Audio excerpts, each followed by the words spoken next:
Hey, it's Wednesday night. Time for a break.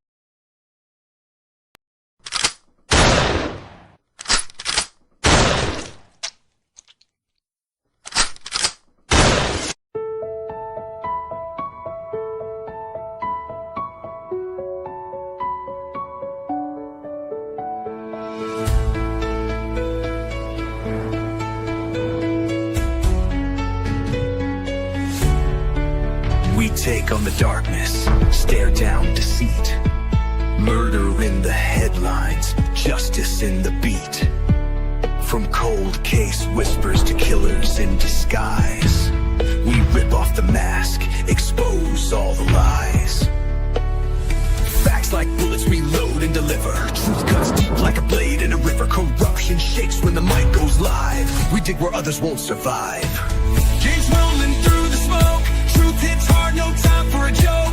Deceit, murder, we name every name. No restraint, no shame, just flame. Locked on the case, we investigate. This is 12 Gauge Investigative. Let's jump You'll in. ever need 12 Gauge Investigate. We make them bleed. No games, no censors, just truth. Justice is loud, and we're the sound. This is 12 Gauge Investigative.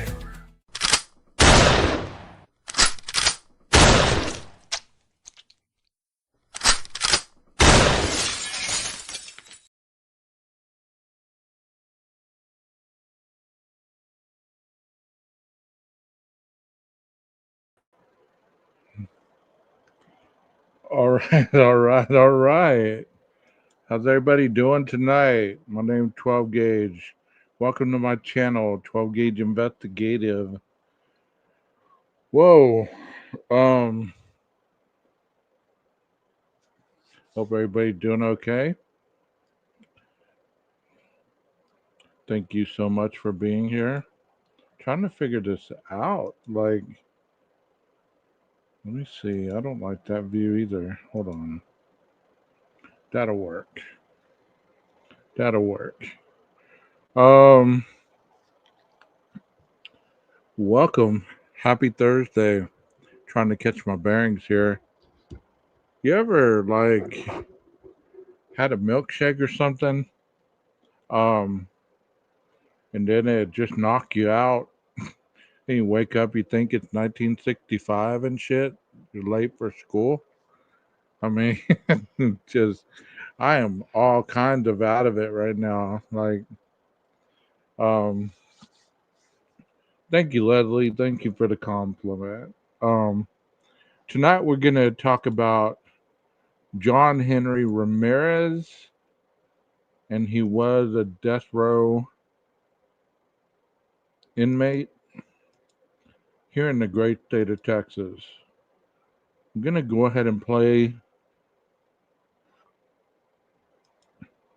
the intro to what I did the other day, and that way you guys can kind of get caught up to speed as to what's going on with this individual. I think a lot of people enjoyed the Koberger getting punched in the face meme I did this morning.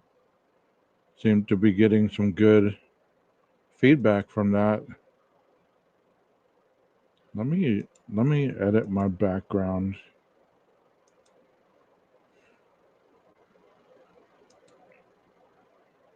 I don't like that one either.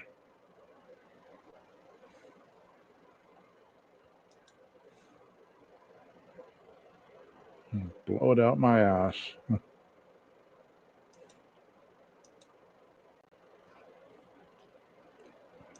like this one more than any of the others. You have some of these patches. Very nice, very nice. Let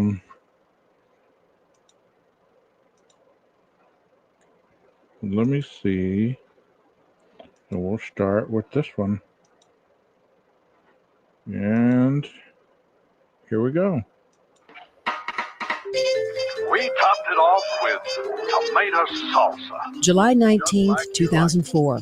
Just a typical warm summer evening in Corpus Christi, Texas. Until 911 dispatchers got word of a disturbance at a local hamburger joint. 911, location of your emergency? 2018 South Staples. The Whataburger. Okay, what's going on? What's going on in that Whataburger at 2018 South Staple Street is serious. But it's nothing compared to what went on minutes before outside a convenience store nearby. Yes, somebody just either hit or dropped somebody here. They're bleeding. I don't know if it's the guy that was working here. Okay, where are you? 1902? 1902 Baldwin, yes. Okay. Please. Okay. Oh, great. The first 911 calls are about women threatened at knife point at the Whataburger fast food drive-thru. A girl on the passenger side distracted me, asked for a cell phone, and then a guy came to the driver's side and held a knife to my toe. The guy pulls up from the other side and grabbed me by the neck and he pulled a knife at me and said, "Give me your money." He said, "Give me your purse, give me all your money." What did he look like? But what they didn't know is that the man with the knife had already struck across town. His victim lies in a pool of blood.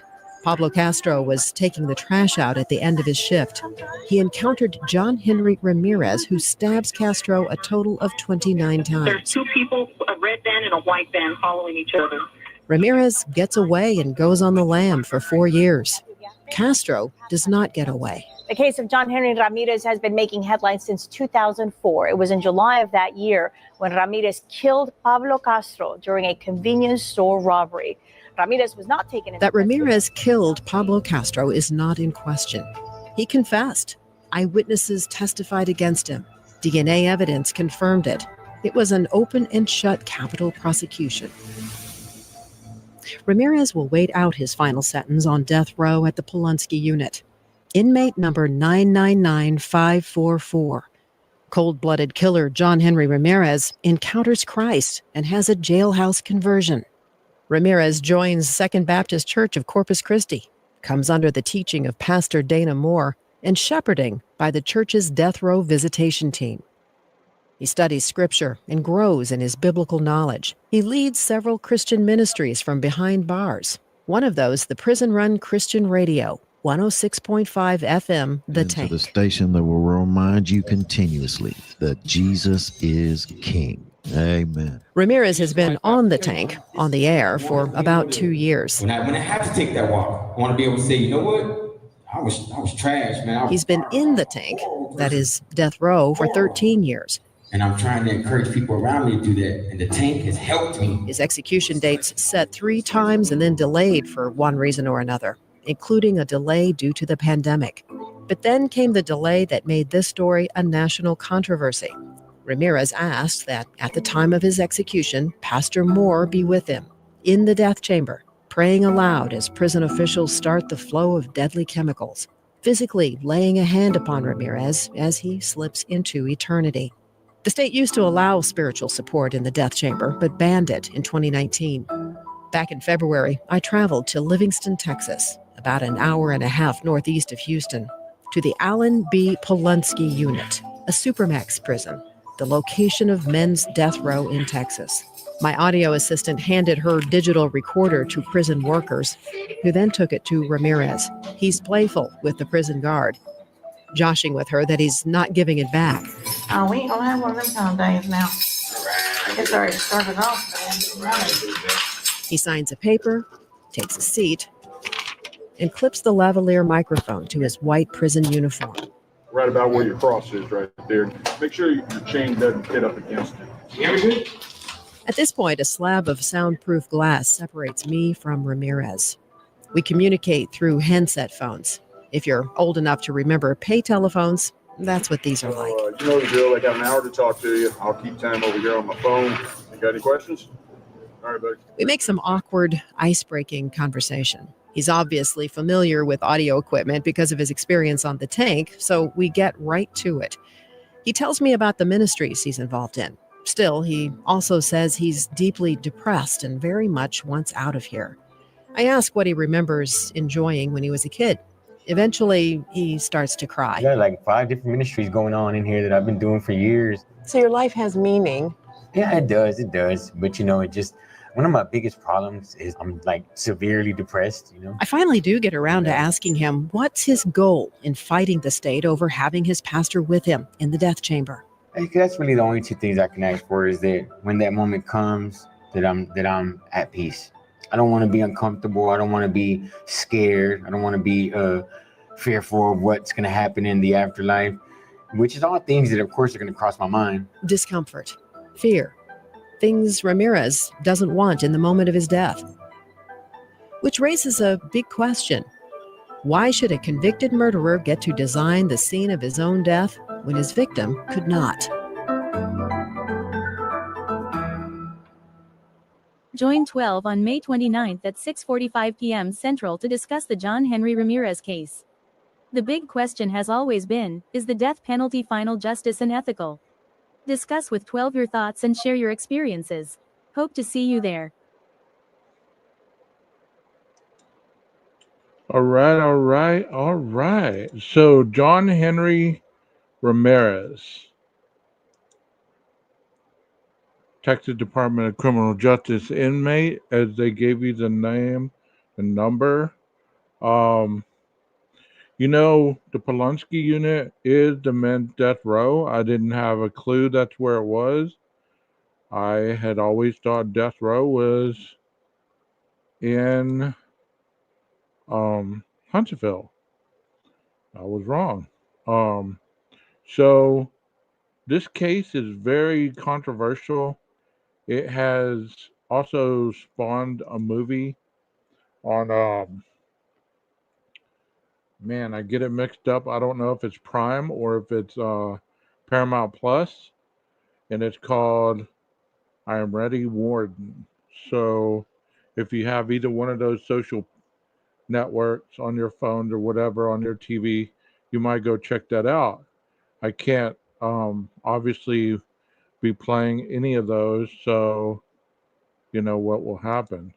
But let's continue on with this case and give you a little bit more background. And like I said, I'd like to know if y'all are pro or against the death penalty, because that's a big topic in a lot of places, is the death penalty. And many people are for it and many people are not. So I'd like to know what your take on that is. Okay. Yeah, that's exactly right, Texas. So let's listen to this lady and what she has to say as well. DemocracyNow.org, The War and Peace Report. I'm Amy Goodman with Juan Gonzalez. We look now at a short new documentary about the death penalty that began when a Texas man asked journalist Kerry Blackinger to witness his execution. John Henry Ramirez was a former Marine who'd been sentenced to die for the 2004 murder of a convenience store clerk named Pablo Castro in Corpus Christi, Texas. Ramirez at first asked for a death sentence, saying he deserved it. He admitted he committed the crime. While on death row, he became a devout Christian. He sued for the right to have his pastor lay hands on him when he was ultimately executed in 2022. I Am Ready, Warden examines the forces of redemption and vengeance by following Ramirez, as well as the son of his victim, Aaron. So he was 19 years old when he committed the crime. He did go into the Marines, and some of the background of Mr. Ramirez is he was doing well in the Marines, actually, until he got into an altercation with one of his superiors and was discharged dishonorably. So he went back to Corpus Christi and got involved in the drug game, got involved on the streets and things like that. So he started messing up again, went back to his old lifestyle. And he got hooked on drugs, obviously. And the night of this murder, they were out looking for money. They were out looking to rob somebody. And as you heard in that video that I made, Mr. Castro was out taking the trash to the dumpster. And obviously, I thought that Ramirez was the one that initiated the contact between him and Castro, and that's not how it happened. The two females, he had two female accomplices with him. And the females were obviously talking with him and getting into a confrontation. And Ramirez walked over there, and Castro was being, trying to say, leave me alone, get out of my face, blah, blah, blah. And Ramirez was talking crap to him. And then Castro punched him. And then that's when Ramirez pulled out his knife, kind of like the knife we were talking about last night on the Apple River situation. It was almost identical knife, and stabbed him 29 times. 19 of those stab wounds were fatal. So, in Ramirez's own words, he snapped out of it and he realized that he messed up. The two females got caught. Ramirez ran to Mexico for 4 years. So let's continue on. Castro and Ramirez's own son, Izzy, and his supporters. It premiered Friday on Paramount Plus and is directed by Smriti Mundhra. This is the trailer. We each have our own free will. I'll never be able to make amends for taking a life. I'm a murderer. I'll never overcome it. I was 14. I remember waking up to police sirens and lights and seeing my father's body on the ground. This man stabbed somebody 29 times. The Texas Board of Partisan Paroles unanimously denied clemency for John Henry Ramirez. In the interest of justice, our office. So y'all didn't answer my question. I asked you guys in the chat, do you believe in the death penalty or do you not? And if you don't, give me your reasoning behind not believing in the death penalty. What causes you to shy away from believing that somebody should be put to death when they murder somebody else?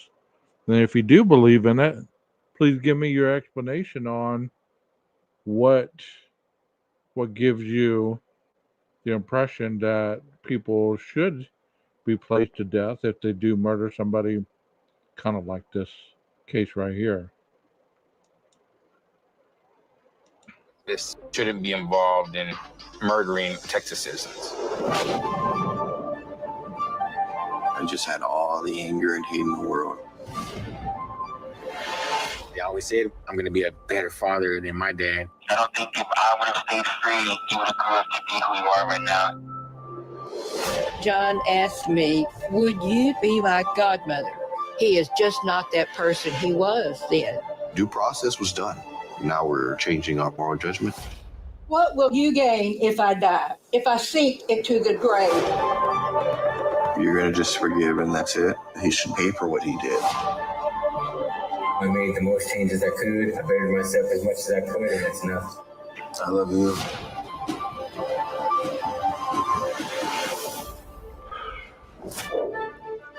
So that's the big controversy is, many people say, well, people can change. People that get locked up young, they can change as they get older. So the death penalty not necessarily always should be carried out when somebody's older, especially if they change who they are as they go older. Well, you commit a crime at 19. He spent 14 years on death row, so that would have been 9 plus 4 is 3. So he was like 33 years old when he was executed. So at 33, he was not obviously the same person he was at 19, but should you abolish the death penalty as somebody goes through the system and changes or not? We have some answers here. Rondi says she does believe in it. I do too. I believe in the death penalty. I don't believe in 30 plus years of appeals. Yes, I do, but I believe it takes way too long. Okay. So he stayed 14 years.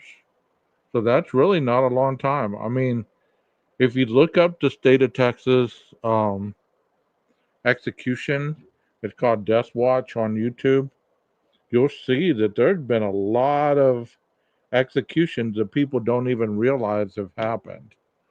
I mean, there's one almost every year, sometimes 2 or 3. I mean, state of Texas does not mess around. When they say they're going to kill you, they're going to kill you. Here's a question. Do you think if he hadn't been caught, he would have changed? My comments won't post. Go figure. Oh, well, y'all know how I feel. Okay. Well, he fled to Mexico for 4 years. Okay. So it took him 4 years to catch him. So he was 23. So 4, 7. So he was 37 when they gave him the death penalty, somewhere around there. So that's a tough one for some people. They don't believe in the death penalty. They don't believe an eye for an eye, you know? They believe that the state is killing somebody. I Am Ready, Warden, offers remarkable access to John Henry Ramirez, who's interviewed on death row in the final weeks of his life. This is a clip of Ramirez. One of the courses in the faith-based section, you have to write a letter to your victim. And when I got to the end, I was like, I want you to know you made me a better person. I never meant to kill you. But because that happened, it's made me a better person because it's made some vast changes in who I am. You know? And it's a crappy way to say it, but it's the truth. For more, we're joined in Houston, Texas, by Carrie Blakinger, investigative journalist at the Los Angeles Times, where she covers the LA Sheriff's Department. She previously covered the criminal justice system for the Marshall Project, where her reporting on John Henry Ramirez led her to work with director Smriti Mundra on this new short documentary. Hold on a second, guys. I need to go to the bathroom. So y'all just kind of take a moment. Sorry about that.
All right, I apologize for that.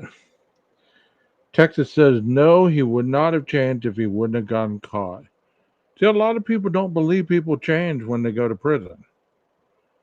And I mean, I'm not one that has seen a lot of people change. I mean, I don't know. I mean, it's an interesting topic to talk about. Let's continue on. I Am Ready, Warden. She's the author of the memoir Corrections in Ink, which details Carrie's own experience serving time in prison in upstate New York. Carrie, welcome back to Democracy Now! This documentary is stunning. It is heartbreaking. Explain how you got involved and the story of this case. The guilt or innocence has been established. John Ramirez says, I murdered this store clerk.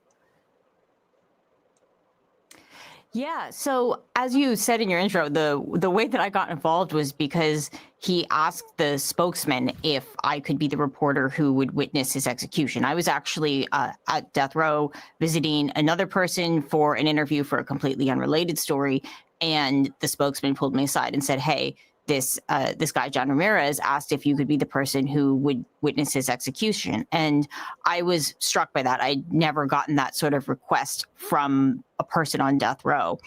And so I said, you know what, I will at least put in a request for an interview and see what the story is and where it takes me. And that ended up leading to two stories. One was about one of the legal issues that he had pending, which was whether his pastor could lay hands on him as he was being executed. And that became a national media issue. I wrote a story about that. He also... I mean, that wasn't a big deal, I don't think, until like 2009, I believe, that the state of Texas reinstituted where clergy could come back into the execution chamber with you and kind of give you your last right, so to speak. So it hadn't been long, but he did fight it for a long time because of that. He was saying that his rights were being impeded on him having clergy there during his last rites. And so that became a big old deal. And then after a while, they kept postponing. And then finally he lost his appeals. And that's when he was executed. Also told me that he was participating in a death row radio station, which was a new initiative at that point, still going on. And it was where guys who were in general population were doing an inmate-run radio station that was low wattage and could really only be heard by other inmates on the unit. And they were allowing, the prison was allowing death row inmates to participate by writing to the guys who were running the station, and they could read their words on the air, which was really remarkable because the guys on death row had been in solitary for over 2 decades at that point and had very little direct interaction with general population people. And this was a rare chance for them to share their words with the broader prison population. But it was also kind of remarkable because it was a station that was... I mean, there's another side of people that believe that, you know, if you commit the crime, you should do the time. That means that you don't get the luxuries that people get in the free world. You don't get the tablets. You don't get, you know, the money on your books like they do now. That you don't get to do the radio podcast and all this other stuff. I mean, they believe that it's, you know, it should be time to reflect on what you did wrong in society. Tell me what you think about that. Do you believe that they have too many privileges as is in prison as we speak? Because we know that they have tablets. We know that they have, you know, the ability to be on these podcasts, to be on these, you know, to be able to be writing books from behind bars and all this other stuff. Do you think that it is too much? Or do you believe that the time is different, that we should lighten up a little bit and give people a little bit of their civil liberties back, even though they've lost it? Because technically, once you go to prison, you lose your rights as a citizen.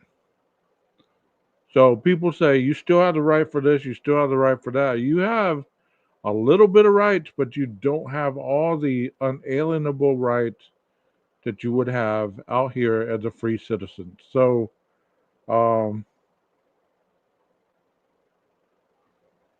we have a comment here. He says, can't believe they let him out of his house besides the shower and wreck. Yeah, he was on a prison podcast.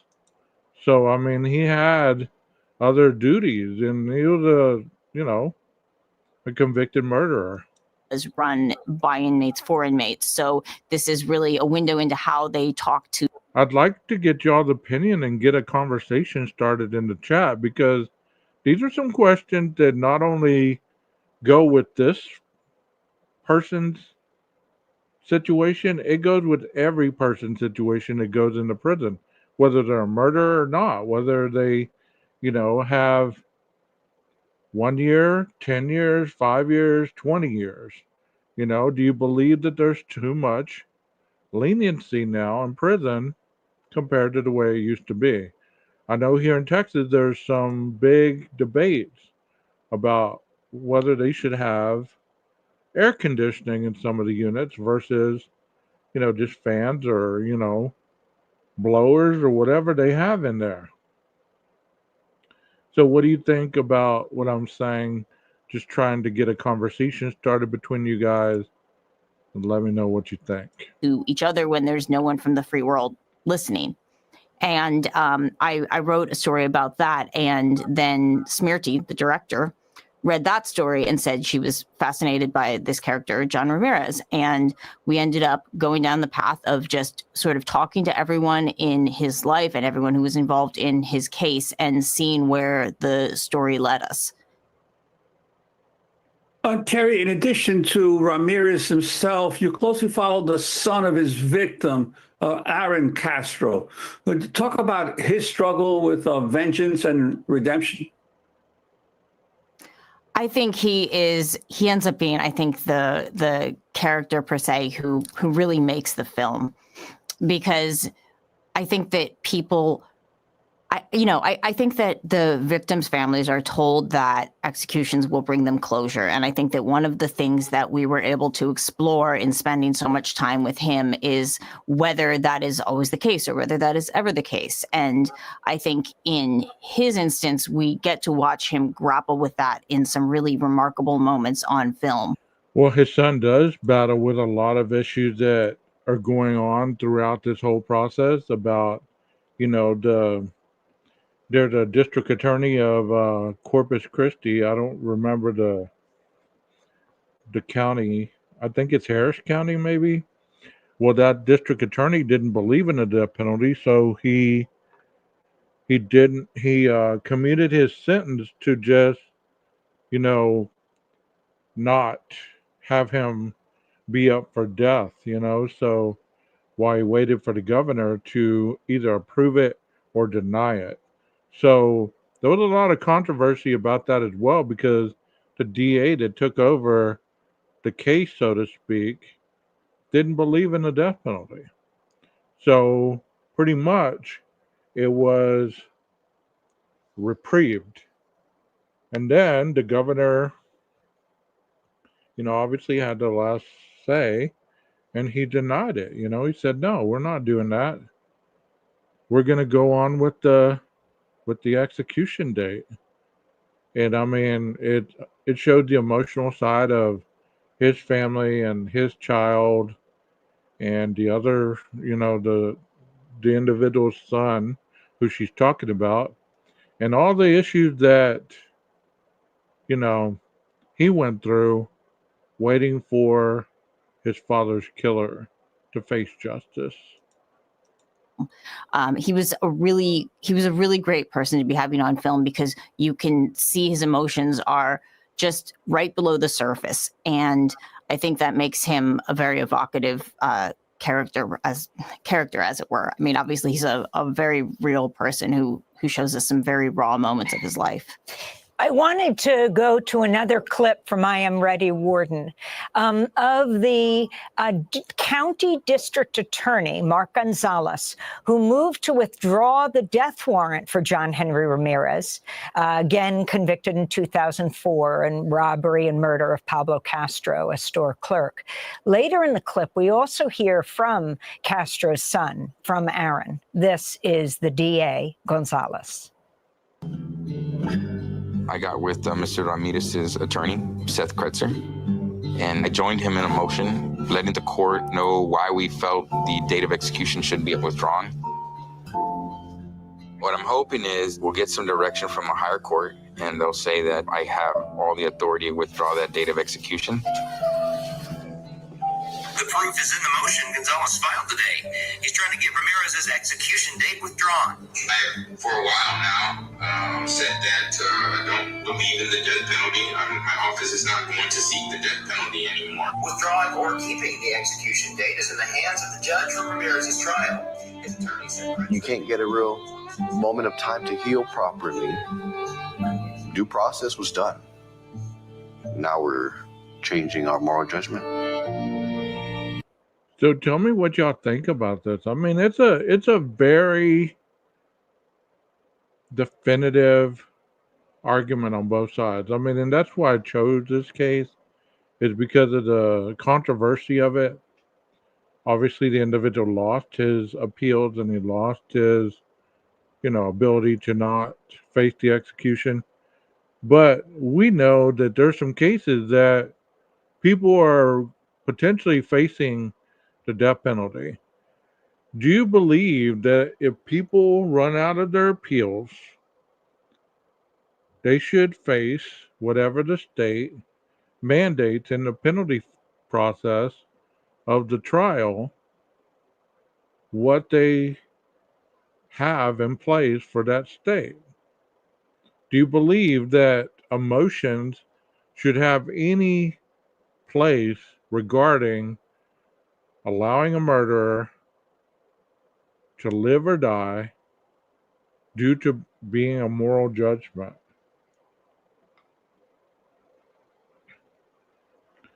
Let me know what you think in the chat. Man, this chat should be blowing up with thoughts. I mean, everybody's thoughts are appreciated. They're valued. You don't even have to be pro death penalty.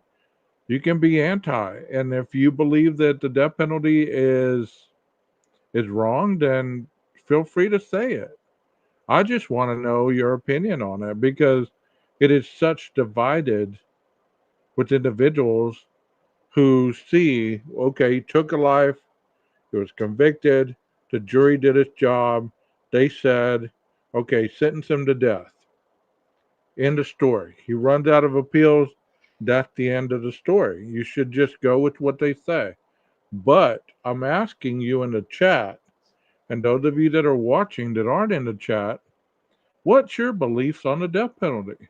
Do you believe that people should have more opportunity for change, for the ability to rehabilitate while they're in prison, so maybe later on you commute a lesser sentence because of their change? I mean, because they're not coming up for parole, so it's not like they're seeing the parole board throughout all these years, even though they're changing. Let me see what y'all say. Sorry, Billy, just broke my truck. Be back, going to get data cable or not, but thinking, I don't know. I think people on death row shouldn't have as many privileges. So I think they try to keep them busy, and I could be wrong, because the more time that they have to do stuff, the more they get into. So I don't know. For us, the victims, we thought it was going to end with justice, right? And now ultimately we're looking at possibly no execution at all. Again, that was Nueces County District Attorney Gonzalez calling for the Well, here in Texas, I believe if it's anything other than a drug case, there's not much rehabilitation. I mean, most of it is punitive. I mean, you work in the field, if you're capable of working, you're capable of getting up and going and swinging the Aggie for 8 hours, there for a while. They didn't care how hot or how cold it was. You were going to go work. You're going to go work with the pigs. You're going to go work with the horses, or you're going to go work out there in the fields, So Here's another comment. If you're in prison, regardless of what you have done, you shouldn't have the rights, any rights at all. Okay. Vacating of the death warrant, Kerry Blakinger, if you can explain how he joined with John's attorney. Yeah, this was such a legally interesting case. So John Ramirez had an execution date set in 2021, and that one got called off because of the pending legal issues over whether his pastor could lay hands on him as he was being executed. So that issue went up to the Supreme Court. When the Supreme Court sided with him and said, yes, the pastor can lay hands on you as you're being executed, that meant that he won that aspect of his case, but it also meant that he became eligible for an execution date again. In the interim, the district attorney, Mark Gonzalez, had come out saying that he was no longer in support of the death penalty. However, his office still ended up asking for an execution date. And he later said that that was because one of his assistant district attorneys had asked for it routinely without consulting him and without his knowledge. So at that point, Mark Gonzalez tried to have the date recalled, tried to have it called off. And this ended up turning into a months-long legal battle. And it turned out that the trial court judge, determined that he didn't have jurisdiction to just cancel a date for that reason. I mean, I don't know about you guys, but I can't imagine, kind of like Eileen Wuornos, she was sentenced to death. She was calling for death almost instantly from the courtroom. Take me out now. Take me out now. I don't want to sit around and wait years and years and years until you decide to kill me. Take me out now. So they expedited her sentence. So they killed her. I hate using that word because they don't kill. They execute the sentence that was given to them based on the crime that they committed. I hate when people say the state kills another citizen because that's not true. They're executing the sentence that was given to them by the jury of their peers. So if you're going to look at this in any way whatsoever, that's exactly what's happening. Is the state is executing the sentence that the jury of your peers have all came in unison that, the death penalty is going to come and this is how it's going to be done. So when people say, well, you're killing an innocent person. Okay, well, you have years of appeals. Automatically, after you get found guilty in the court, you automatically get an appeal. So it's not like you lose the trial, you automatically go out back or into the woodshed and get dealt with. You know what I mean?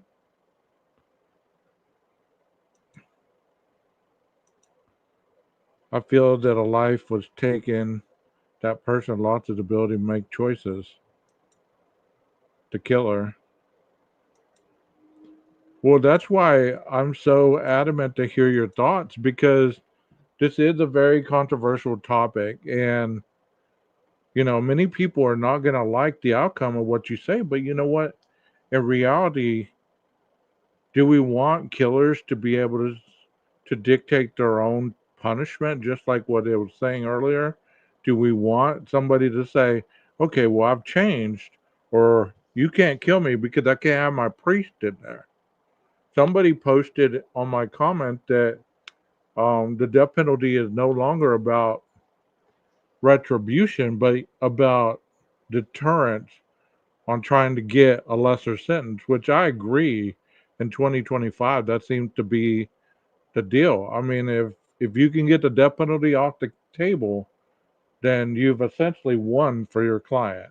And that is so sad, because we're feeding, housing, the medical bills mount up once these individuals get older, and somebody's paying for it. And if the state is footing the bill, guess who's funding the state? The taxpayers.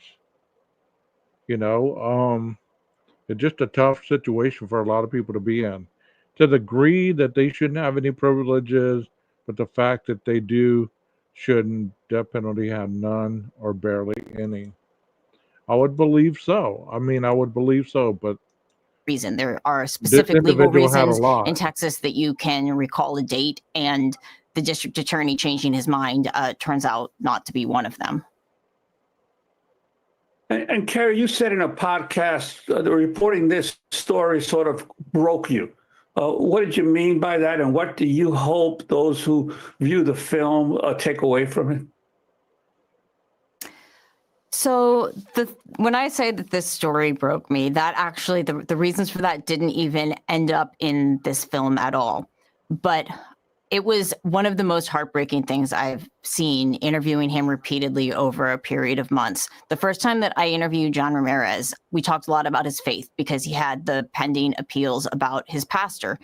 And he had this elaborate vision of an afterlife. And he was very firm in his faith. And his idea of this afterlife seemed to give him a lot of comfort when I was talking to him, which was a week before his scheduled execution date.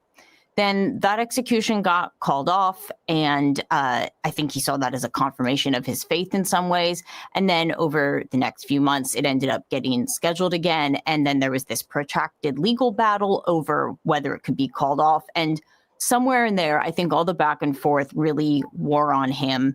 And by the time that I saw him in, I don't know, the summer before he got executed, he had... he seemed to be in a much darker place. And then I think the last time that I saw him, he started talking about how he hoped that he was wrong and that there wasn't this elaborate afterlife, and he just wished for blackness. And I'm not a person of faith, but watching someone lose not just their life, but like their afterlife, that just felt like one of the darkest things that I've seen. You know what's terrible is it's so hard to be a judge, not a judge that sits behind the stand. I'm talking about somebody that talks to offenders in whatever capacity it is, whether you be a PO, whether you be a counselor, whether you be just a general person doing a news story like this lady. Because for whatever reason, individuals, when they've had time to think about their crimes, they do become different people. But does that mean that they should not be held accountable for what they've done?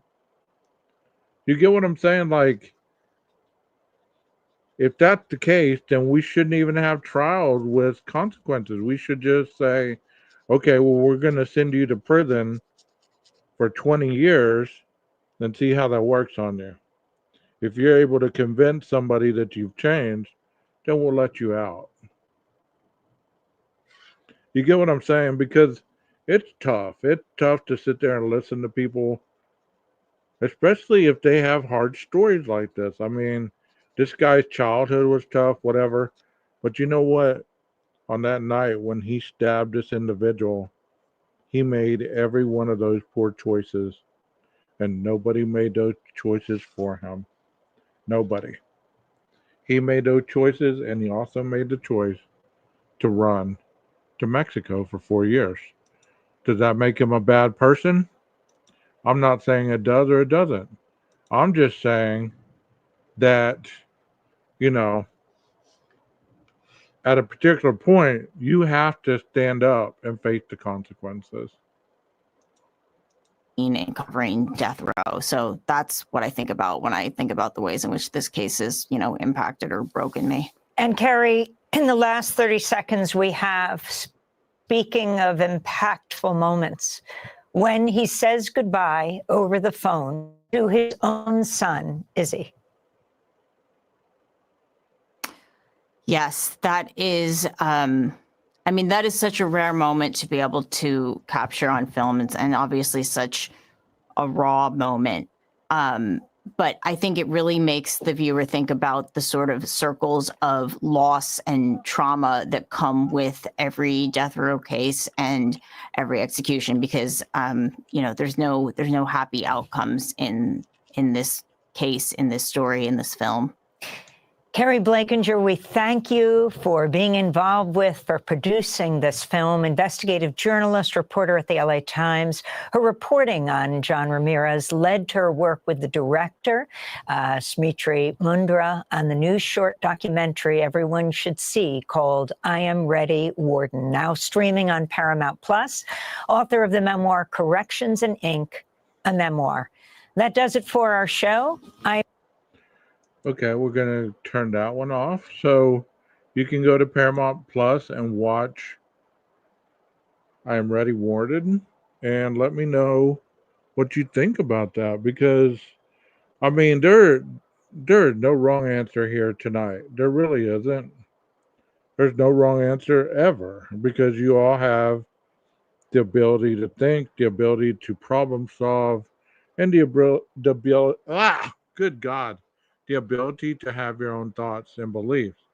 So it's raining right now outside, coming down pretty good.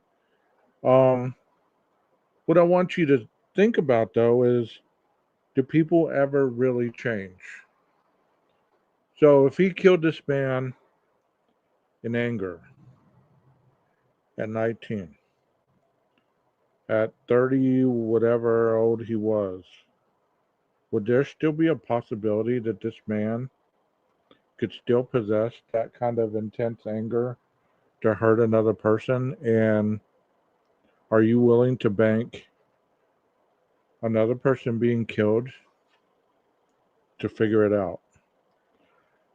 They said he was a model inmate while he was locked up. I don't doubt that. I don't doubt that at all.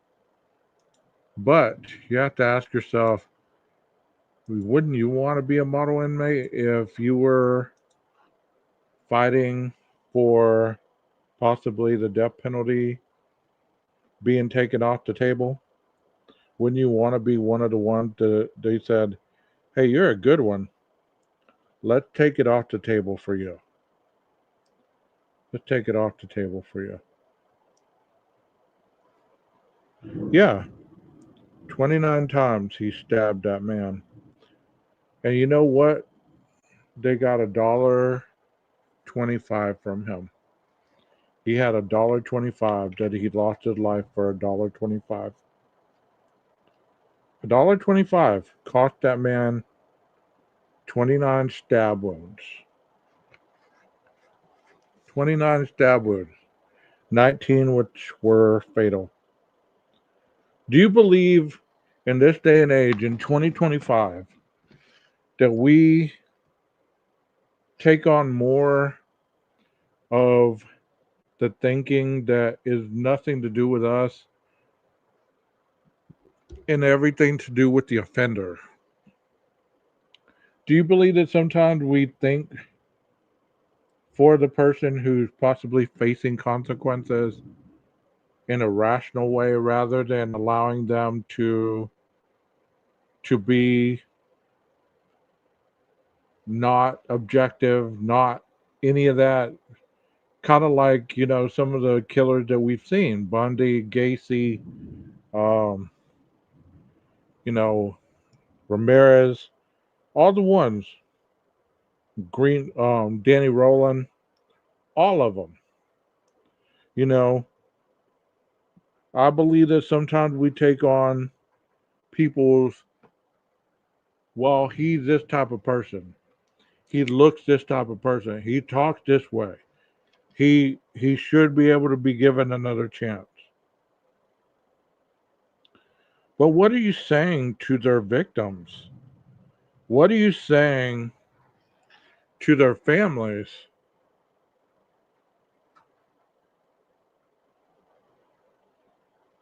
Are you saying that their lives for their loved ones didn't matter? And now that the killer, the person that you're dealing with who's still alive, that they should have more ability for rehabilitation than compassion for your loved one? What do y'all think about that question? Walt, what do you think? You think a killer should have more compassion since they're still alive than the dead victim and the families that are left behind? Do you think that we should show more compassion to a murderer who is still alive than the person who they killed? They're calling the Idaho 4 victims drug dealers or operators of a drug house. Okay, so I guess that's your view on it. I mean, I agree with you. They put more emphasis on the potential killer. Yeah, I think we should show way less. I agree with you.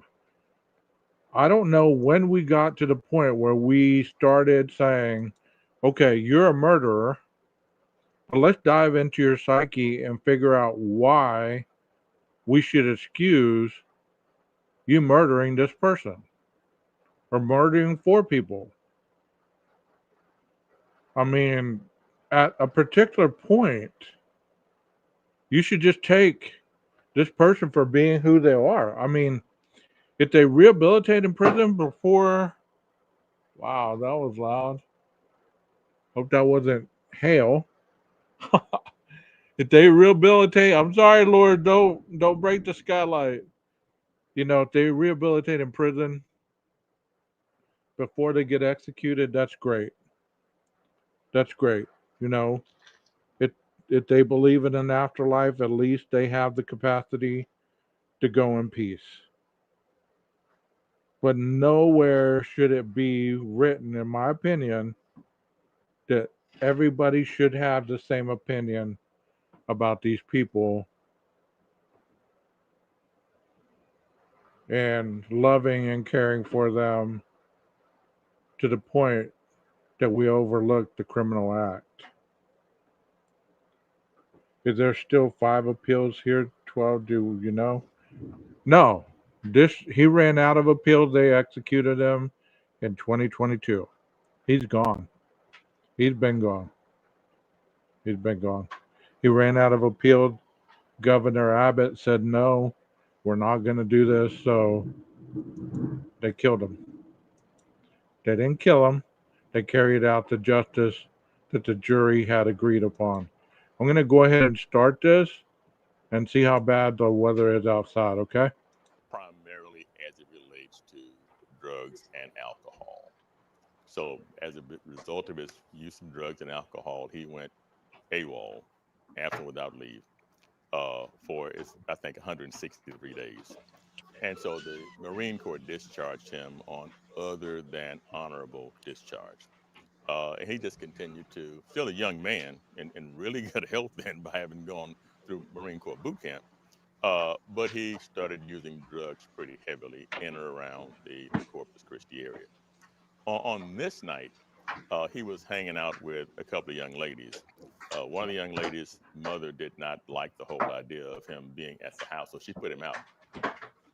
The young lady sneaked him back in, and they put him out again. So they all went out to another friend's house to use drugs, and they ran out of money. So because they ran out of money, they decided to go and rob some people to take their money. You hear that? It doesn't look very big outside, so it just sounds worse than it is. Man, I've been in a hailstorm where the hail was like that big around coming through, you know, my 2011 Chevy Camaro SS. It totaled it. I mean, these sound pretty bad, but you know, hopefully it doesn't break any windows or anything like that. I mean, it's too late to go out there and do anything at this point. You asked about it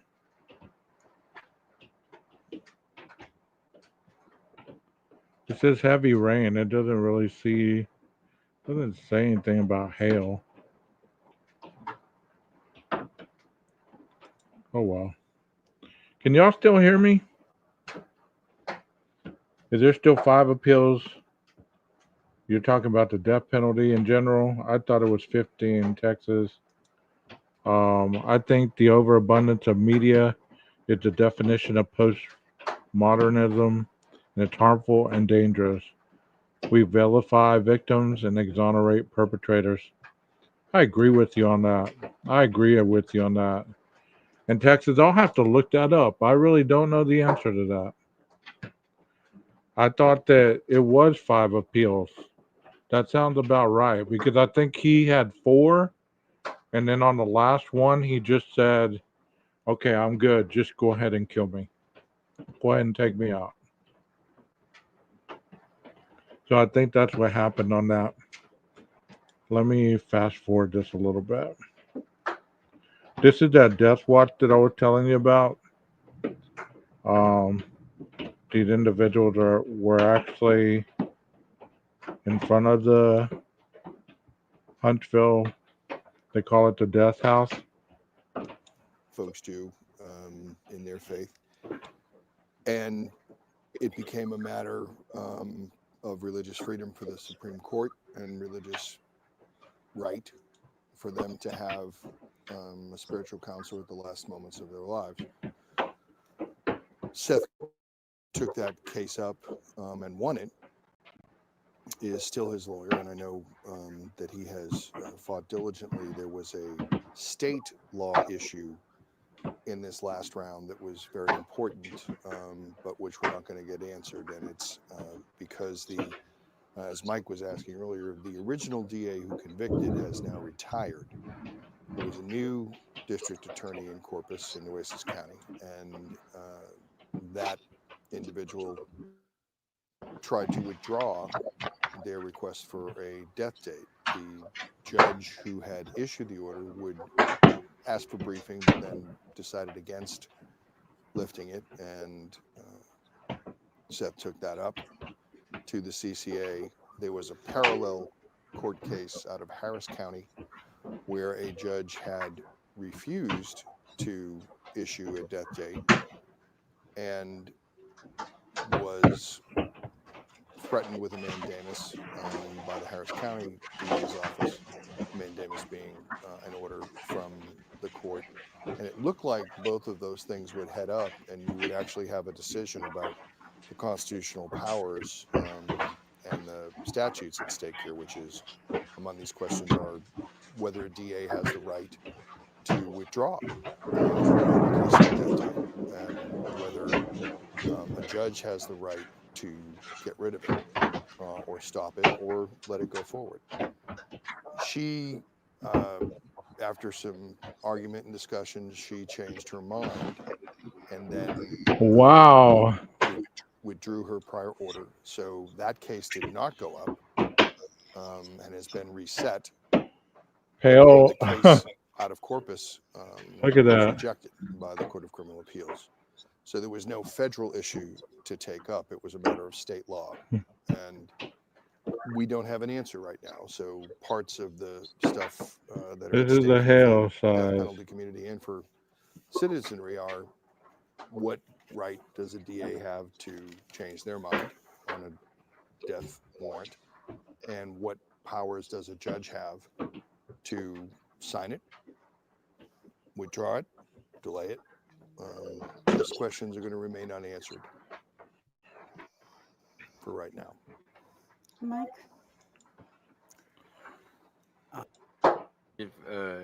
Type of, get through all that. Well, we've got 20 minutes. Right. Just give it to us in a thumbnail. Who are you? Where are you from? I'm from Corpus Christi, Texas. Okay. Born and raised most of my life. I spent a few years, some of my childhood in Houston, and then ended up going back to Corpus around 7, 8 years old. And your typical childhood, living in the projects, government housing, stuff like that. Where do you want me to start? Anything that you want to say, the floor is yours. But we're interested in your background, especially if there are any experiences you want to share with the public, or particularly if there are experiences that you want to share with the public in terms of how it got you to where you are today. I want to talk about where I'm at today. I want to talk about death penalty and Texas death row. That's what I want to talk about. That's left up to you. Right. Okay. So the Texas death penalty as it applies to John Ramirez. Well, not just me, as it applies to everybody. It's such a flawed system. It's literally our highest form of premeditated murder that we have in this I guess in this whole country. I guess you can call it, right? I mean, there's no other institution, there's no criminal that has ever done anything like that where they just hold their victim, against their will and at their mercy for so long. You know what I mean? And under all this oppressive type of, just the way we are here, we're so oppressed, we're segregated, we have to eat crappy food. The mail is horrible, the visitation is horrible. We can't even have contact, as you can see. There's so much here that I feel needs to be brought to attention. I mean, Okay, so you're listening to this guy right here, and he's talking about what it's like to be behind bars. What do people expect it to be? Do they expect you to get incarcerated and it be just like it is what you left out here in the world? I mean, I agree with Texas that it is not a spa. It's not supposed to be something that's going to be enjoyable. Hell, even jail's not supposed to be enjoyable. We got people that taking their mugshots on these public websites and they're smiling and they have all these lack of accountability. And, he's sitting there talking about how bad it is. Yeah, he's lucky to get his mail, right? It never phases me to hear people talk like this guy talks. And this is what a criminal-minded person talks like. Exactly like this. And there's a lot of people that follow these types of thoughts, and they're saying, well, yeah, the food is terrible. The mail is terrible.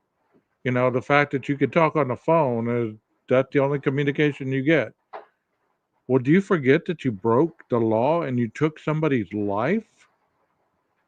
Or let's not talk about that. Let's talk about how bad the prison is. Instead of concentrating on what's going to happen or why we got here. I mean, we got here because we made a mistake, you know what I mean? And if you know anything about my case, because I've done many interviews and whatnot and a lot of online stuff, I've never denied that I did kill a man, you know what I mean? What I deny is that I wasn't robbing them because there was. Well, how the hell was that a mistake? A mistake is, the cashier gives you give her a 10, she gives you back a 10 and 2 ones. They're mistakenly giving you extra change. You took a man's life. You stabbed him 29 times. How the hell is that a mistake? I wish you could answer that question. There's no robbery, and the witnesses and my co-defendants, except for the one that eventually took a deal, they attest to that as well. So I mean, legally, I don't even apply for the death penalty, but I would like to talk about the death penalty. Let me ask you, since you're from Execution Watch and you got all this experience, what's your view on the death penalty? What's your stance? Okay.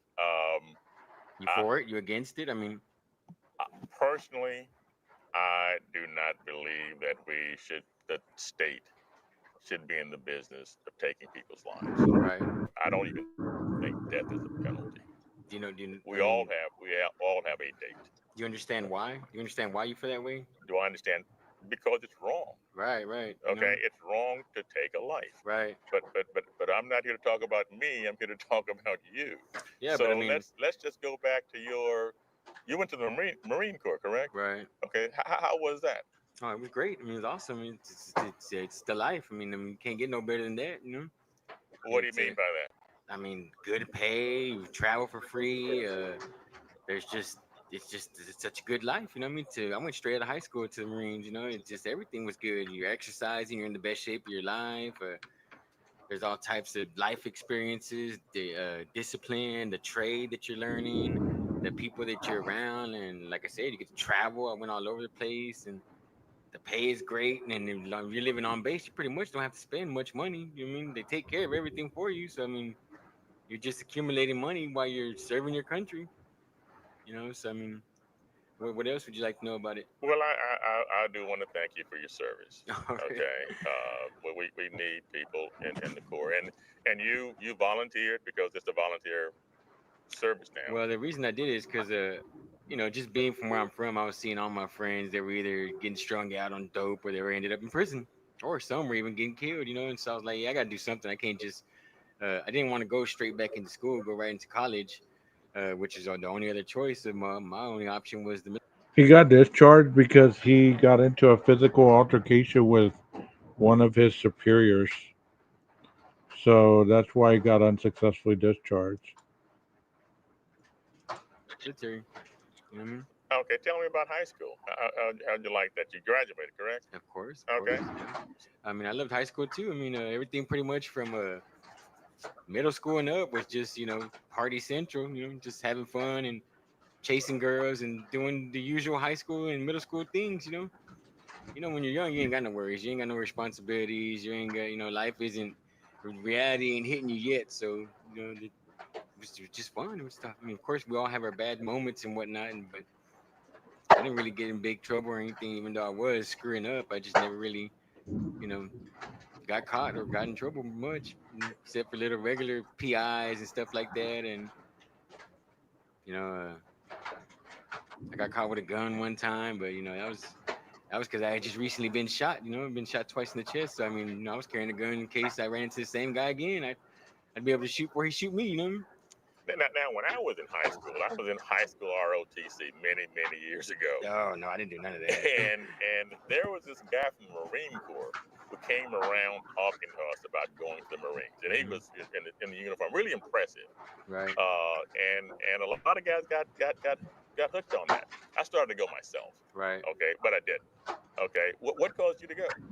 Well, like I said, I was either have to go to college or have to do something. I didn't really have a trade. So what makes you not like this guy so far, Ronnie? Give me a reason. What's making you not like him on his interview? Share with me. Or a job back then, so I chose the military. And the way I did it is I was working for the Boys and Girls Club at that time, and I went ahead and had my employer look into all the recruiters and see which one was the best option. And so she brought a bunch of videotapes and pamphlets and whatnot. And you could immediately tell that the Marine Corps was the hardest. Their boot camp is twice as long. Then you got to do another 3 months of combat training, which is extra compared to all the other services. Then you go to MOS school, and you could just tell right away that they had a higher standard. It was way more difficult than all the other branches. So me, just being the stubborn little prideful teenager that I was like, yeah, that's the one I want. So that's the whole reason why I chose the Marine Corps. There was no other real reason other than that. Just pride, I guess. So you decided to take the challenge. Yeah, I decided to go for the hard one. See, I backed out. I didn't do that. Okay, but you decided because you thought you could do it. Oh, I knew I could do it. I mean, it wasn't. There's people that I talk to. They pretty much tell you it's like boot camp and basic training. It's just a mind game. They're just trying to break you down to build you back up. So as long as you can just endure the physical aspect, you're pretty much good to go. You know what I mean? And you got through that? Yeah, I got through that.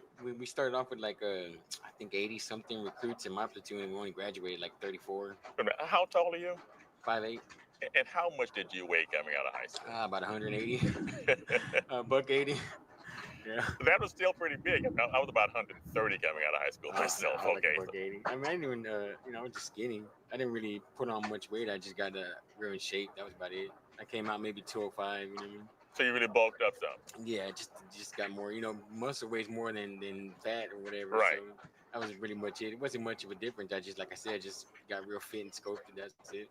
Graduated high school, took the challenge to go to the Marine Corps. Yep. Completed boot camp, and you were a soldier. Marine. I was a Marine. Marine. I was a Marine. You are a Marine. I was a Told, Marine. once a Marine, always a Marine. Right. That's right. So you are a Marine. Right. Okay. And then after the Marine Corps, tell us about yourself. Well, I ended up getting in trouble in the Marine Corps too when I was stationed in Honolulu, Hawaii, and I got discharged. They basically said I was crazy. They gave me this mental eval that said, I don't know, it diagnosed me 4 different things, said I was crazy and discharged me under that. Really, I should have been discharged for other reasons because I was fighting one of my superiors. But my colonel, I guess he kind of helped me out by giving me a medical discharge because I could rejoin 7 years later. And sure enough, I mean, do you feel like he's taking accountability at all, or do you think,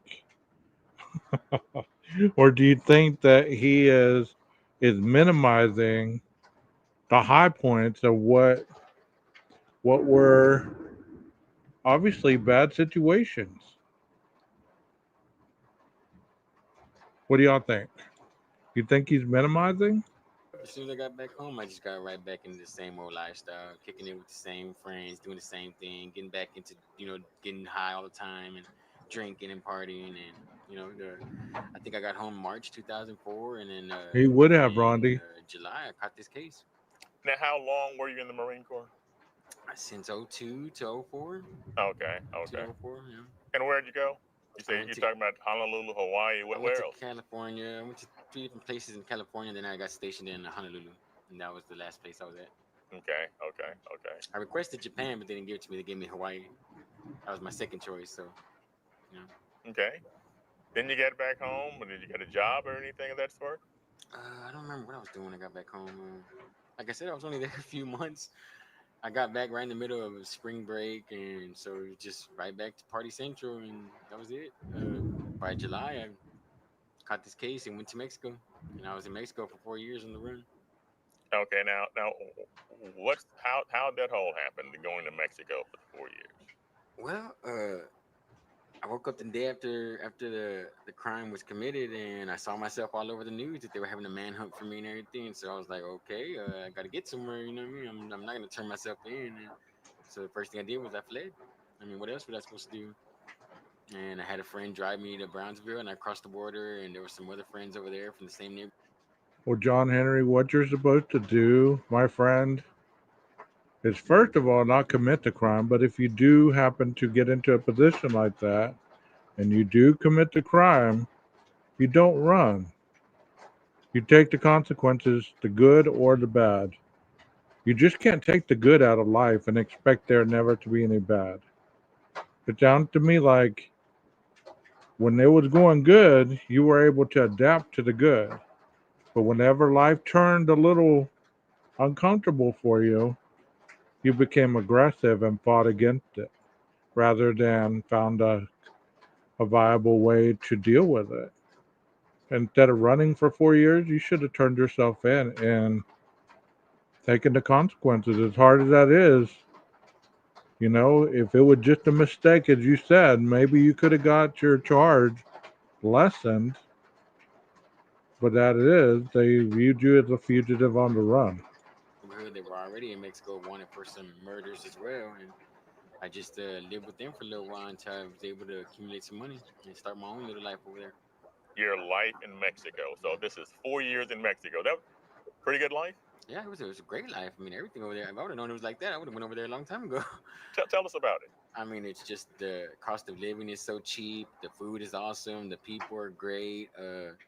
The whole criminal aspect over there is just wide open because everything, the police are the cartel members. You know what I mean? They are the members of the cartel. They run everything, so everything's so corrupt. As long as you got someone that you're in with, you pretty much got a green light to just do whatever you want over there. There's really no law over there. You do whatever you want. It's so just wide open.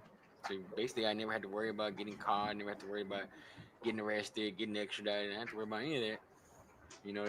What ended up happening is my very own friends ended up making a deal with the FBI, and then they're the ones that turned me in. You thought he was your friend, huh? Yeah, I had my very own homeboys. You know what I mean? But they dropped his case, and he was able to go back home. So, I guess it was worth it for him, right? Tell us about growing up. I mean, tell us about your family and all. Like I said, I don't want to do the same old song and dance. Yeah, I had a bad childhood, but a lot of people have bad childhoods and they don't end up on death row. You know what I mean? So I don't really want to harp on that and do the pity party thing. That's not really my thing. But if you have specific questions, you can ask me a specific question. What do you want to know? I'm just opening it up for you. Just opening up. Just we're here for you. typical childhood. Poor, living in the ghetto, living off of food stamps and welfare. I believe he does, Rondi. I believe he thinks that this is, kind of like I had it bad. I did the best I could, and this is where I'm at. And many times when people say, well, I'm paying the price for it, they're not really paying because in their mind, they still believe that they shouldn't be there. Just like what he said, robbery should not put you on death. Just typical childhood, living in projects most of my life and growing up and having to deal with gangs and all that stuff and violence and fighting and just typical poor person childhood. I mean, you hear this story 1,000 times, but like I said, not everyone ends up here. Not everyone ends up killing people. Not everyone ends up, going to the military and then getting kicked out. So, I mean, I don't really want to seem like I'm trying to do that pity party thing. And I don't want you to talk about anything you don't want to talk about. Right. Okay. What I want you to talk about is anything that you think that people might want to hear from you. Well, I mean, like I said, I want to talk about death penalty. How crazy this whole institution is. It's so wild to me. That our own governments are murdering us, and they label it as justice. They dress it up as an eye for an eye and a tooth for a tooth. And if they even have any biblical knowledge whatsoever, they know that they're twisting that whole concept. They're twisting it and using it totally wrong. So the biblical reference to eye for an eye, tooth for a tooth. Yeah, you're saying you notice they never mentioned that that was talking about when animals were accidentally let free and accidentally killed someone, and not only that, when they were talking about a person killing someone, they made 7 sanctuary cities where they allow you to flee for 7 years, and if you didn't screw up in those 7 years, then you were redeemed, and you can go back into the regular society and live and whatnot, But you don't ever hear them talk about that because it doesn't fit their agenda, Most of these politicians don't even know what they're talking about. Not only that, but because this system is so flawed, look at all the people that have. Listen to how angry his voice sounds. Just in that little bit, he is getting heated. You ever notice when somebody getting irritated with their point of reference, how they quick to throw, it doesn't match their point of view. It doesn't match their narrative. It doesn't match their point of view. He's getting upset for a reason because he believes that he's been wrongfully done.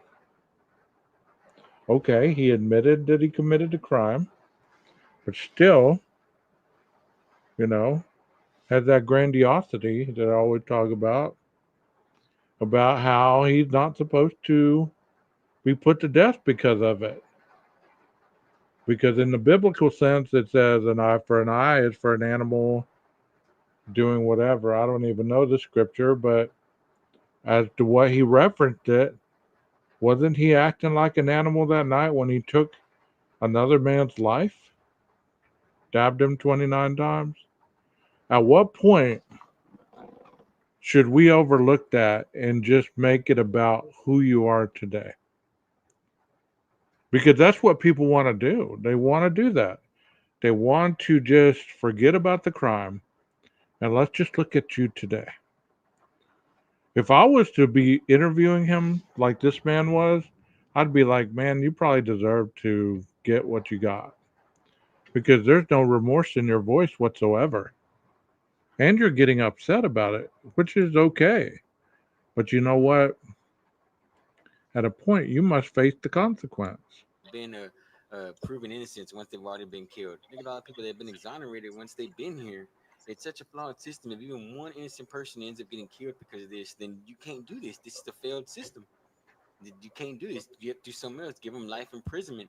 That looking at it on another stance, like me myself, I consider if I do get killed, I don't want to get killed. I'm not gonna help them kill me. I'm not gonna help my own government murder me.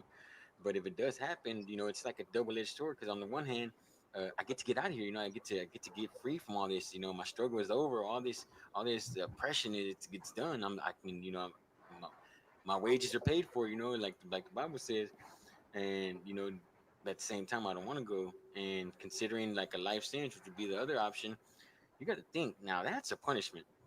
for them to imprison you for the rest of your natural life, it's just another death sentence because you're going to die of old age. Now, that's a real punishment. If they really wanted to punish us for something, that is a punishment. You have no hope of ever getting out. You're going to live the rest of your days and the rest of your natural life in. What makes you think that you're in control of that, though? I mean, you're making a bargain with your mind saying, I could do that because I'd be alive. At least I'd see my family. At least I'd do this, that, and the other. How about the guy who never get to see his dad at 14 years old?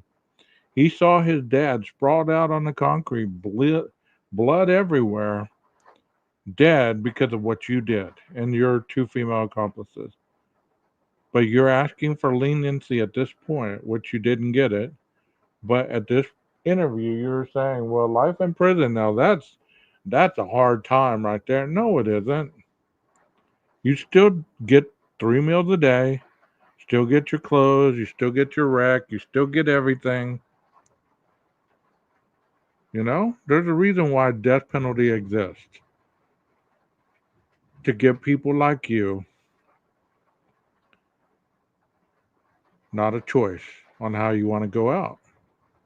Because in your eyes, you don't see yourself as a criminal. In this type of place, in this oppression, having to deal with all these things that I listed earlier for the rest of your natural life. Now that's a punishment. You know, sitting here for an average of a decade, 10 years, and then being murdered. Yeah, that's pretty harsh too. But I mean, that's nothing compared to a life sentence. If you think about it, and the reality of it, the timetable, the struggle, the pain, the suffering, the depression, the sadness. I mean, there's so many aspects that they don't take into account.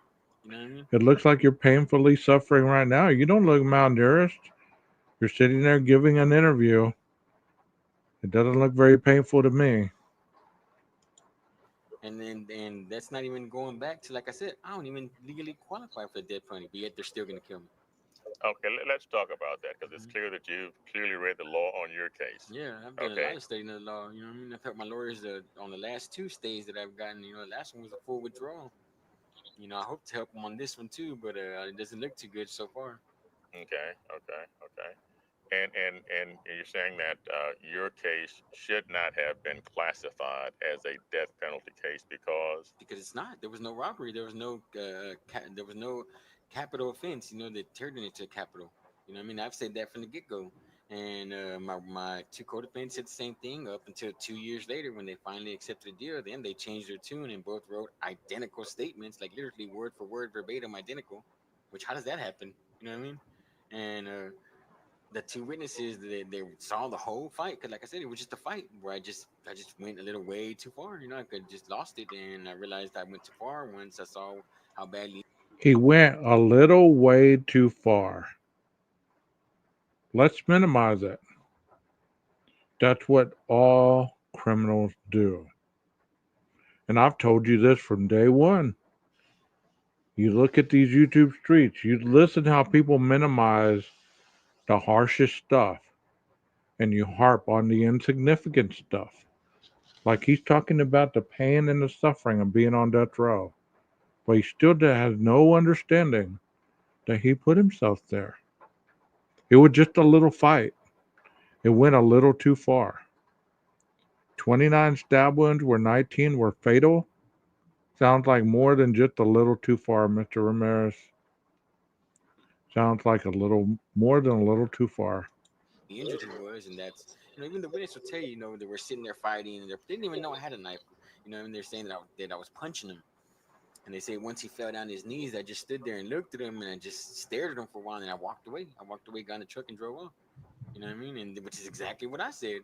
Exactly what I said. I noticed that I had cut him in the throat. I noticed that he was bleeding, profusely. I knew he was out of there. And just looking at him, I knew he was out of there. And if you look at the autopsy, I had just got fresh out of the Marines. Everything in boot camp, everything in combat training is kill. Everything they teach you, they train you to kill someone in the fastest way possible. 1 shot, 1 kill. And if you look at the autopsy, all those wounds, every single one of them was a fatal wound, except for the 10 that he had on his hands where he kept trying to grab the knife, a defensive wound. But all the other ones on his body, every single one of them just by itself would have killed him.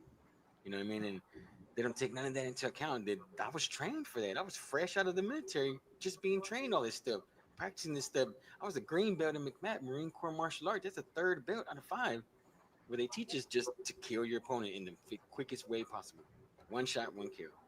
And none of this gets taken into account in my trial. None of it gets to get brought up. None of this. I mean, it's just they're holding me on a trial where my jury is supposed to be my peers, but none of them are my peers. Not one single one of those 14, counting the 2 alternates, grew up like I grew up, lived where I lived, did the things I did, experienced things I. That's such a cop out, bro. It's such a cop out. In one breath, you say there's a lot of people that had it harder than you that didn't end up on death row. But now you're saying those jurors didn't grow up where you grew up, so therefore they couldn't relate to you. And you said you were fresh out of the military. This was not a foreign or domestic situation where you should have felt out of control, having the knowledge that you had to defend yourself. That man did not look any more menacing than you probably looked toward him.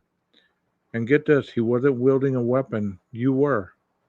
Experienced. So how are they my peers? Not one single one of them is military. You know what I mean? Not one single one of them was Marine or went through all that training. And there's just so many aspects of this whole system that's so flawed and so just screwed up. You know what I mean? And it's I'd asked you earlier, like, what was your stance on the death penalty? Because I had stopped listening to Execution Watch years ago because y'all had a certain person on there. I can't remember who it was. And I always thought y'all were anti-death penalty, but that guy was like always making weird statements and weird comments where he was like, he wasn't really anti-death penalty. I don't know how to explain it, right? And then like one of the things that y'all say regularly when y'all talk about the case facts and what happened in trial is y'all speak about these things like they're facts. When you're a lawyer, right? Are you a lawyer? Yes. Okay, so you know that in every lawyer that I know, that there's a defense lawyer or even a prosecutor, y'all know that there's so much BS that gets said in the trial. There's so much lie and just blatant falsehoods that get said and get. I mean, that's the whole thing of a trial. It's litigation. Who can litigate and argue it better? And you're literally lying. That's part of y'all's job. And yet y'all speak about these things like when y'all comment, oh well, he did. Excuse me. He did this or he did that, as if that is a pure fact. Y'all don't even entertain that. Maybe that might be wrong, or maybe they're just saying that, and the defendant, whoever it is at that time, like being me in this case, just wasn't allowed to speak. I tried speaking in my trial, and I got shut off by the judge. He told me if I spoke again that he was going to kick me out and have me view the whole trial through a monitor, because I tried to speak up because my lawyers wouldn't speak. My lawyers wouldn't say what I want them to say and do what I wanted to do. That's why, if you know anything about my trial, when we got to the punishment phase, that's why after they put my dad up there and they just basically trashed him. Even though I don't even like my dad, I didn't even grow up with my dad. I don't have. There's no love lost between me and him. But they're not gonna put my family up there and just smash him and play the pity party and try to get all that sympathy vote when they're not even doing their job like I asked them to do. You know what I mean? So that's why I made the decision not put no mitigation evidence. Not because I was trying to get the death penalty, or I was trying to get killed, or I was on some type of weird suicidal, thing. No, it was nothing like that. But like I said, this is all things that y'all don't know about, and that y'all don't ever speak on when y'all do the show. That's why it was one of the first things I asked you. What's your stance on it? Because those are things that are very important to this whole show, to this whole issue of being on death row and being in the death penalty. And I don't ever hear nobody talk about that. I always hear people talk about their background and whatnot, and that's fine. But you can find all that on the internet. You can find all that in our case. I want to talk about the death penalty. That's why I was like, and that's why I started the conversation with that, because this place is so screwed up, man. This place is so messed up. This whole institution is just it's a big joke. And the end of this joke is they're murdering people. You know what I mean? And it's just crazy to me. I mean, like you said yourself, it's wrong. It's wrong. And if I can speak out against it, I get like this avenue here where I can talk. And if I end up getting murdered, You are giving me some good insight. You said this is due to sickening. What a load of crap. That is worse. His victim did not have the same training. Defensive wound on his hand get to me. He sounds like YouTubers. He sure does. Hey, Nina. He sure does, doesn't he? That's exactly what you hear about. Let's not talk about this. Let's talk about how bad it is in the case. How bad police screwed up. How bad police did this. How bad police did that. Let's not talk about. Too, and then y'all get to play it. I mean, hopefully, I'll say something that will help someone, take action or stand up, do something. You know, How old are you now? I'm 36. 36. So you could conceivably live several more decades. I'm perfectly healthy. I mean, I'm a little on the chunky side, but other than that, I mean, I'm perfectly healthy. Other than being executed by lethal injection, I'll probably live a long, long life, even in prison. You know what I mean? And you would prefer that? Like I said, it's like a double-edged sword. Yes and no. I mean, like I said, it's just another death penalty. I'm kind of, I can see both ends of it because I've thought about it so much. So I'm not. First of all, I'm not gonna help my government murder me. Okay. So automatically, then yes, if they give me the option, then yeah, I would take it. But at the same time, I don't want to live the rest of my life in prison. I will, if that's the only option. You know what I mean? I will. I get to see my son's a boy. He's 15 now. You know, I got arrested when he was 2 years old.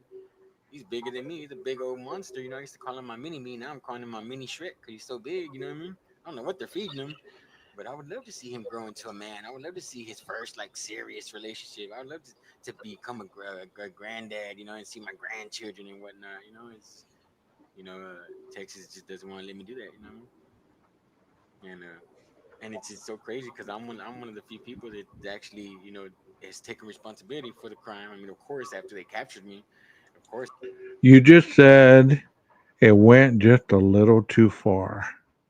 You minimized the whole crime and focused on the fact that the government is trying to kill you. And you don't believe that that's what should be done because you don't like the law that's been in there in place for eons. Just like a lot of people, they don't like things that have been put in place, so therefore they want to change it. I ran. I mean, who's not gonna run something like that? You know what I mean?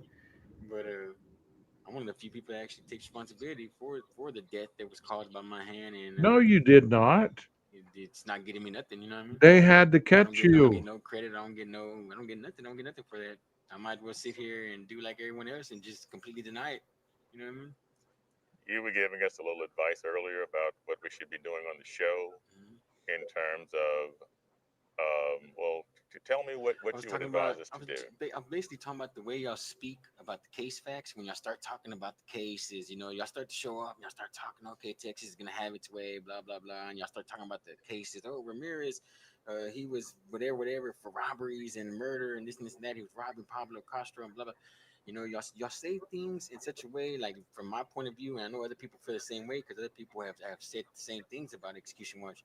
And especially when that old guy used to be there, he's not there no more. I don't know who he is. I don't remember his name or whatever. But he would always be real outspoken. He would always say things that were real like demeaning and damning toward the person that y'all are doing the show about. You know what I mean? And Ward, what was that guy's Adam Ward, I believe. Man, he like outright just downed the dude's family and talked about the dude's family was dirty and they had the house that was all there were hoarders and it's like that's not necessary. I mean, this show's not about that. The show's about the death penalty and what the state is doing. And if you wanted my advice, I would say talk about the death penalty. The death penalty is wrong. You know what I mean? They're about to just murder this man. You know what I mean? Like every time I talk about it, I use the word murder. I don't use the word execution. I use the word murder. Because that's what they're doing. They're murdering you. This is the definition of murder, and it's the highest form of premeditated murder that you're gonna find in this whole country. You know what I mean? There, there's so many aspects of this death penalty that's so wrong that they can open people's minds to a different train of thought. Like, if you're gonna take my biggest mistake, which is taking someone's life, and hold me to that one mistake, say this is who I am. Your name. You said your name is what was your name? My name is Larry Douglas. Larry Douglas. Okay, but think of the worst thing you've ever did in your life. Now imagine if everybody, your whole society, your family, and everybody treated you according to that mistake for the rest of your natural life. That's not right. I mean, if you're gonna do that, why don't you pick my greatest accomplishment? You know what I mean? I created a life too. Won't you pick that and judge me on that and hold me to that standard for the rest of my life? No, you want to Oh pick up a my person that God. you know what I mean? I read. You know, I've had people sit across from me that, and in classes and groups, that speak just like this. Just like this. Don't hold me accountable for what I've done wrong, but you never speak on what I do right. Well, you're not being praised for killing a man, John. This is not just the worst thing you've ever done. You have taken a life. And whether you ever admitted that to your last breath, nobody knows. But this is not some trivial misdemeanor. This is a felonious act. And many people do not get this. They don't. They think just like you're the victim. The person who lost his life, well, he was just in the wrong place at the wrong time, even though he was at work while you were out robbing people at Whataburger, and then you moved on to the convenience store. Yeah, you were just making minimal mistakes, right? At what point are you going to take full accountability for it and stop minimizing it by using the minimizing words? A quote by what is it, Ezra Pound, where he says there's no reason why a man should like the same book at the age of 18 that he would like at the age of 48. Was exactly. I'm not the same person I was when I did take that life. And I can tell you myself, I was pretty screwed up. You know, I was pretty selfish. I was a terrible person. Really, I really was. I didn't care about nobody. I mean, that's the only reason why something like that could happen, where I could just stab a person that many times so carelessly and not even think about what could possibly happen. He could possibly die. I can be so drugged up on pills and alcohol and weed and cocaine and you know what I mean, and not really care about how I'm affecting those around me. I know that. I see that. But I'm a totally different person now. You know what I mean? The person that they're gonna execute on September 8th, if it goes down, that's not the same person that committed that crime. You know what I mean? So I mean, there's just so much. There's so much content here, and Okay, we're about done now. We're run just about out of time, but you give good advice. And so as we close, I was just wondering, you know, at your age right now, if you had to give some advice to the 15, 20-year-old John Ramirez, what would that advice be? I don't know. Read a book, learn. You know, educate yourself. You know what I mean? I've done a lot of educating since I've been in here. You know, a lot of just expanding my knowledge and my mind, and just I just know a lot more than I did back then. I think that's the other reason I was just so messed up back then. I was just so ignorant. And is there anything else you'd like to say before we? You know, anyone that's listening that doesn't advocate or that could advocate or has a venue, has a an outlet, just keep fighting this. You know, eventually they're gonna do away with this. Eventually, but I mean, the more people that fight it, the faster it'll be gone. I think you're right about that. Eventually, will be. Yeah, eventually, we'll everything changes. Everything changes. You know, right. It's a cycle of life. So eventually, they're gonna do away with this. You know, especially as more and more states do away with it. Eventually, Texas is gonna have to, get in line too. Yep. But I mean, it always helps. The more voices we have, make some noise. Don't be afraid to be heard. We appreciate your voice. All right. Thank you. Thank you. Take care now. All right. Bye. That was an interview with Larry Douglas and John Ramirez. Thank you for that. So, do you believe that the more voices that are heard, that eventually it's going to change? Do you believe that? Hey, Michelle, thank you for being here. You believe that eventually the death penalty is going to get eradicated? Or do you believe that it's just one of those things, like many people say, well, I can keep smoking weed because eventually it's going to be legal in Texas. It's almost legal everywhere else. Texas just needs to get in line and follow suit. Well, I don't see that Texas is going to be one of those states that ever abolishes the death penalty. If they do, then they're going to come up with something a lot more adequate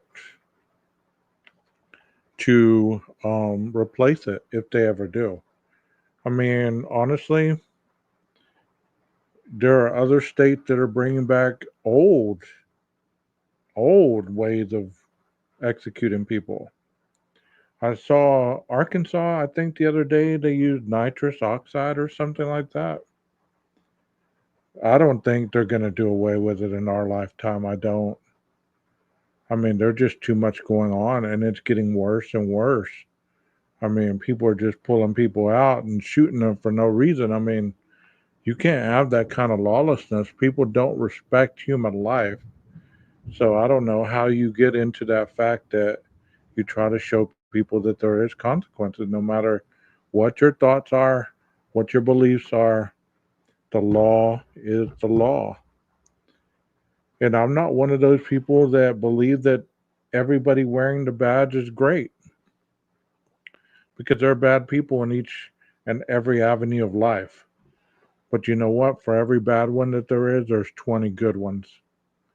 And I believe that wholeheartedly. It takes a lot of courage and energy to be behind those walls, to go in, day out, take the physical, emotional abuse that they get from these prisoners who feel that they're entitled to certain things when they were sleeping behind a dumpster, with eating out of that dumpster and washing themselves with the water hose. Now they're bitching because there's no hot water, their clothes aren't starched, and the food sucks. So you're going to go into this environment and you're going to complain about it, where it's probably the best you've ever had in your lifetime. You know? He thinks it's rough now. I wonder how his butt would feel in a chain gang. I don't know. They executed him in 2022. I think the death penalty is more bargaining chip, and some prisoners aren't afraid of death, but once caught and get ready for court, that's when it hits them. The death penalty becomes more to bargain with. Yes, I was quoting you that you put that on my comment the other day, and I agree with you wholeheartedly. Louisiana, they use nitrogen. Okay. So I mean, it's always about the rendition of what kind of chemicals you can use.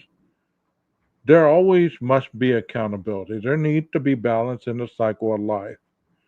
There cannot be chaos and crime and everything that's running rampant. You cannot have it. You cannot say, I'm fearful for my life, but yet don't lock up the criminal. Let's rehabilitate them.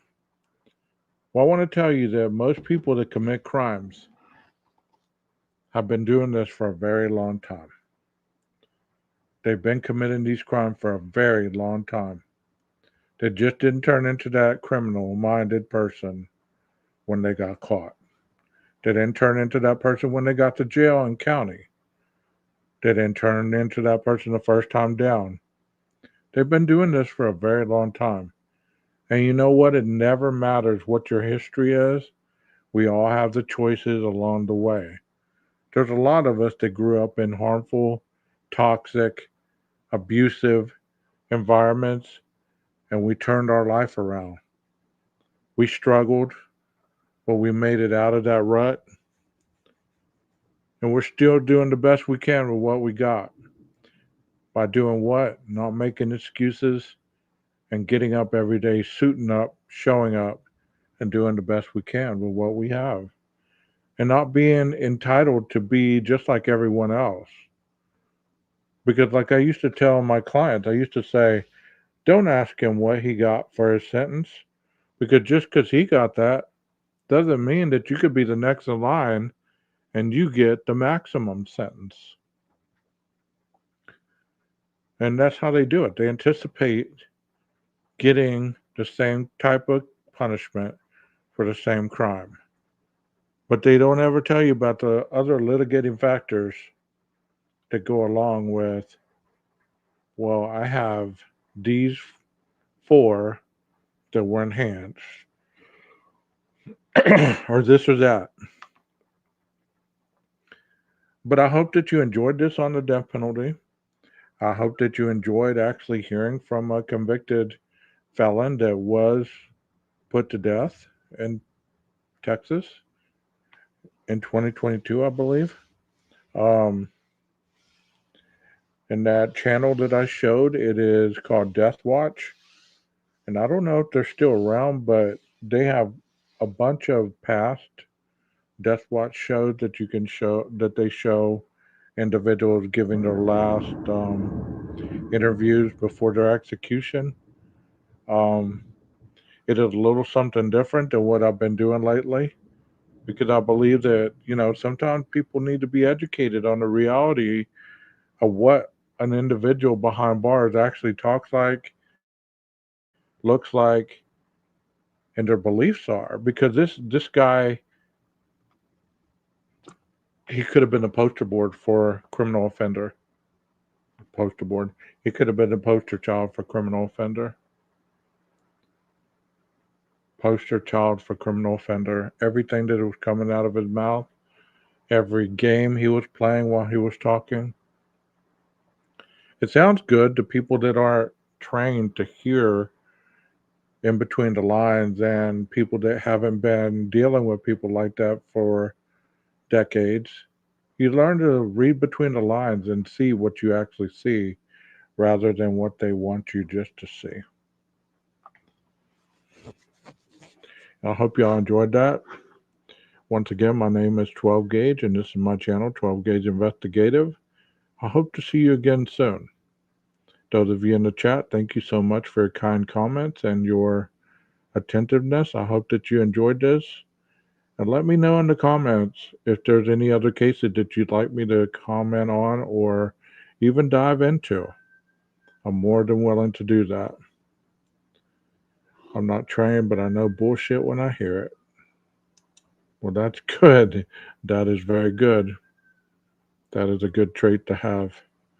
So, I think the weather is calming down finally. Texas, if you're in the line of this storm, be careful, buddy.